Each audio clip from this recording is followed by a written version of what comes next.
संभल, ज्ञानवापी, ताजमहल और कुतुब मीनार के बाद अब अजमेर की ख्वाजा मोइनुद्दीन चिश्ती की दरगाह पर दावा किया जा रहा है कि वहां शिव मंदिर है। इसे लेकर भी संभल की जामा मस्जिद की तरह ही सर्वे के लिए कोर्ट में याचिका दाखिल की गई थी, जिसके बाद कोर्ट ने अल्पसंख्यक मंत्रालय, दरगाह कमेटी और एएसआई को नोटिस जारी कर जवाब मांगा है। अब सवाल है कि यह कैसे दावा किया जा रहा है कि अजमेर में दरगाह नहीं बल्कि शिव मंदिर है। सवाल तो यह भी है कि कोर्ट ने किस आधार पर दरगाह के सर्वे की बात कही है। नमस्कार, आप देख रहे हैं चकल्लस। सबसे पहले आप हमारे चैनल को सब्सक्राइब कर लीजिए ताकि आगे ऐसी खबरों की अपडेट्स आपसे मिस ना हो। इस पूरे मामले को समझने से पहले हमें मोइनुद्दीन चिश्ती के बारे में जानना जरूरी होगा कि ख्वाजा मोइनुद्दीन चिश्ती कौन थे और अजमेर में उनकी दरगाह कैसे बनी। दरअसल राजस्थान के अजमेर में मौजूद ख्वाजा मोइनुद्दीन चिश्ती की दरगाह को भारत में सूफी इस्लाम को मानने वाले लोग सबसे पवित्र तीर्थ स्थलों में से एक मानते हैं। अजमेर की दरगाह पर हर मजहब के लोग जियारत और अकीदत पेश करने आते हैं। इतिहासकारों के मुताबिक ख्वाजा मोइनुद्दीन चिश्ती की पैदाइश 1141 ईस्वी के आसपास ईरान में हुई थी। बचपन में ही माँ बाप की मौत के बाद वो दीन के काम में लग गए।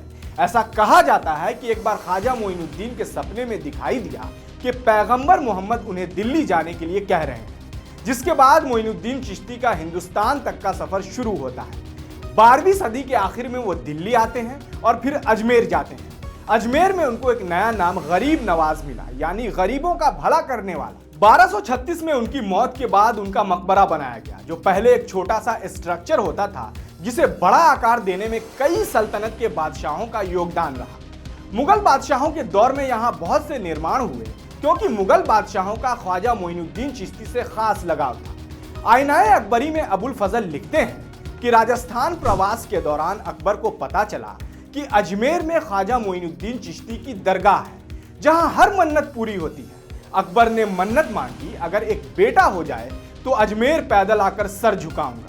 अकबर ने सलीम के पैदा होने के बाद अजमेर में एक बड़ी कड़ाही गिफ्ट में दी थी, जिसका इस्तेमाल आज भी दरगाह में किया जाता है। इसके अलावा शाहजहां के दोनों बच्चे दारा शिको और उनकी बड़ी बेटी जहां आरा भी अजमेर में ही पैदा हुए थे।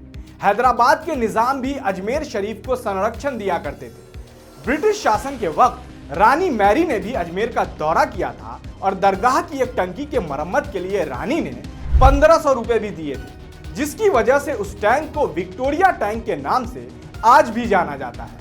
अब सवाल है कि आखिर कोर्ट ने किस आधार पर अजमेर शरीफ की दरगाह के सर्वे की बात कही है। दरअसल हिंदू सेना के अध्यक्ष विष्णु गुप्ता की तरफ से दायर एक याचिका में दावा किया गया है कि दरगाह की जगह पर पहले शिव मंदिर था। इसके लिए अजमेर हिस्टोरिकल एंड डिस्क्रिप्टिव नाम की एक किताब का हवाला दिया गया है, जिसे साल 1911 में हरबिलास शारदा ने लिखा था, जो पेशे से जज थे। इस किताब में लिखा गया है कि जहां आज दरगाह है, वहां पहले एक ब्राह्मण परिवार संकट मोचन महादेव के मंदिर में पूजा अर्चना किया करते थे।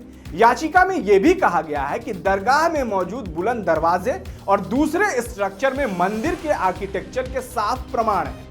याचिका में दरगाह की स्ट्रक्चर का जिक्र करते हुए 3 तर्क दिए गए हैं, जिनमें पहला है बुलंद दरवाजे की नक्काशी, जिसे लेकर दावा किया गया है कि दरवाजे की नक्काशी हिंदू मंदिरों की शैली में है।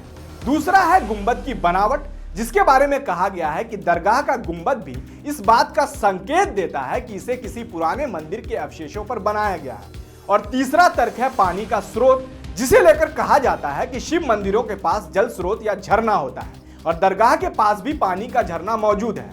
फिलहाल अजमेर की दरगाह का इसी आधार पर एएसआई सर्वे की मांग की गई है, ताकि यह साबित किया जा सके कि वहां पहले कोई मंदिर था या नहीं।